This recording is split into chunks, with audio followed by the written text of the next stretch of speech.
The Tabernacle Choir and Orchestra at Temple Square present Music and the Spoken Word.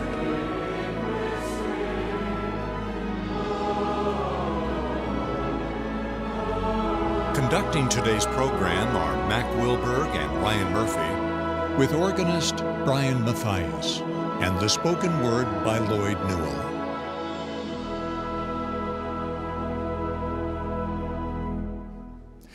No one knew it at the time, but July 15, 1929 marked the dawning of the longest continuously broadcast network program in history.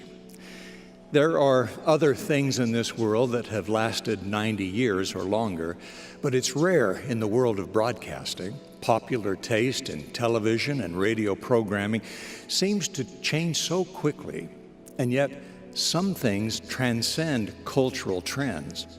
No matter who we are or where we live, we all need a brighter day sometimes. We all need to be uplifted and inspired. We need a moment to celebrate beauty and goodness, to find peace and hope, and to sing praises to God. 90 years of that? Now that's a milestone worth noting. We acknowledge everything you do to help usher in the dawning of a brighter day. Your every effort to lift and inspire others, to give the world something of beauty and goodness, to bring peace and hope to a troubled world, and to glorify God. And should you need encouragement and inspiration in your efforts, we'll be here, just as we have for 90 years.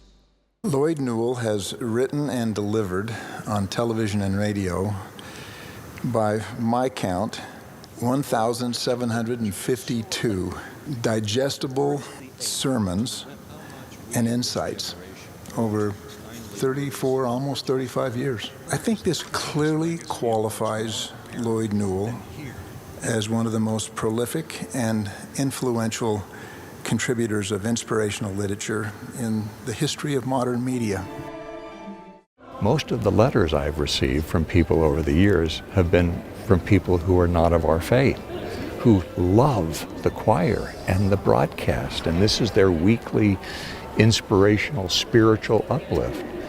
So, in a sense, our assignment is changing, but we're still doing missionary work. The purpose of life is to learn and grow and become better.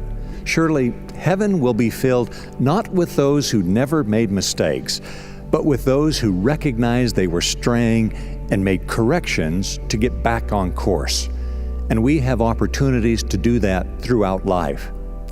Think how much better life could be if this were our attitude, to learn from setbacks and mistakes rather than being defined or paralyzed by them. Anyone who has ever been lost or confused knows how absolutely vital it is to occasionally reassess the direction of our lives. True gratitude manifests itself in how we choose to give to others. When we truly feel grateful, we feel a compelling desire to help other people. Perhaps that's why thanks and giving so often go together. Blessings from heaven surround us, but we must open our hearts to see them. Daily life can be so demanding, though, that we may not always notice how heaven is pouring out blessings and guiding our efforts, hurrying from one commitment to the next, accomplishing one task after another. We seem to be much more aware of our daily difficulties than the abundant blessings we receive. A wise ship captain keeps his vessel in constant repair. He knows that a small leak today can grow into a sizable hole tomorrow and sink the boat.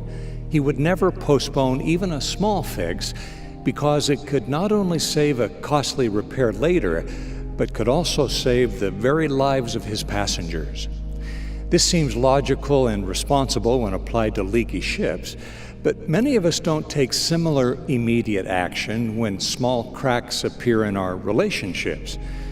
Too often it seems easier to ignore little problems, hoping they'll just resolve themselves and go away. Yet our relationships are infinitely more important than boats, car engines, rooftops, or other things that get our attention the minute trouble arises. It's easy to talk about forgiveness, about wanting to forgive, hoping to forgive, even knowing that someday we will need to forgive. It's much more difficult to choose to forgive. But those who do find that this critical choice marks an important first step on the path to true healing. We are there. Again, President Hinckley said, this is our gift to the world. Yeah. And it's a chance for us to give people hope and peace and help them feel the love of God. Jesus taught that real peace comes through paying less attention to ourselves and our own needs and seeking instead to serve those around us. Love one another as I have loved you, he taught. Perhaps it is this spirit of giving that makes Christmas such a meaningful time of year. Generosity fills the hearts of so many, and it seems that the more we give, the more we receive, though not so much of material things, but of true peace. This is the peace that those herald angels promised on that first Christmas night, the peace that comes from helping another and bringing happiness into someone's life. This is the peace that Jesus promised when he said, "Peace I leave with you, my peace I give unto you." This is the divine gift of him whose birth so long ago heralded the peace that surpasses all understanding. A sweet older woman recently shared her perspective on life, developed over many years of navigating all its ups and downs. She said, "My health is not the best, but it could be worse. My money situation is not the best, but it could be worse. My life right now may not be the best, but it could be worse." Her words revealed none of the despair nor the pride of comparing herself to others, but the happiness and peace that comes of perspective, of remembering that things can always get better. And in the meantime, faith and hope can carry us through. You've written so many messages that have blessed so many of us and so many people around the world. Has there been a message that blessed you, that impacted you as you were going through a particular season of life? That's an interesting question. When I look back at the messages over the years, it's like saying which of my children is the favorite. You love them all, yeah. But there have been many that have been particularly meaningful to me. In fact, I remember, given that it's Father's Day, I remember it's got to be at least 10, 12 years ago, that just an insight, a nugget came to me that was personally, no one in the audience would necessarily even know that, but I even had I'm not a poetry writer, but I even had a little couplet, a little bit of poetry at the end of my spoken word. Some fathers want their children to be just like them. Most fathers hope their children become better than they are. And good fathers are able to put their aspirations aside and help their children define and achieve their own life's dreams. They let go of their own desires and encourage their children to go after theirs. Wise counsel, a worthy example, and empowering love are the building blocks of good fatherhood. Truly, a father's work is never done because it lives on in the lives of his children. When President Hinckley called me, he said, "You'll do it till further notice." And As only he could say. And now my wife and I have received a new calling, and so further notice has come, and we are looking to serve in new ways. Yeah. Over the decades, I've spoken often on this broadcast about trusting in God, holding on to hope, going forward with faith. Today, I offer a message from my own experience, an experience unfolding even as we speak.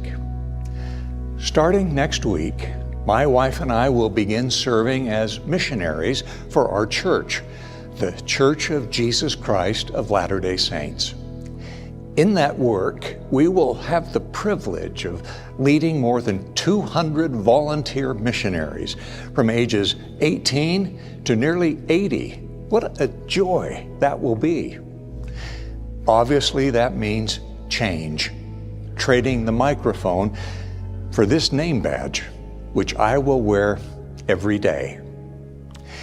In this new chapter of our lives, we trust that the Lord will guide the future as He has the past. One way the Lord guides all of us is through other people.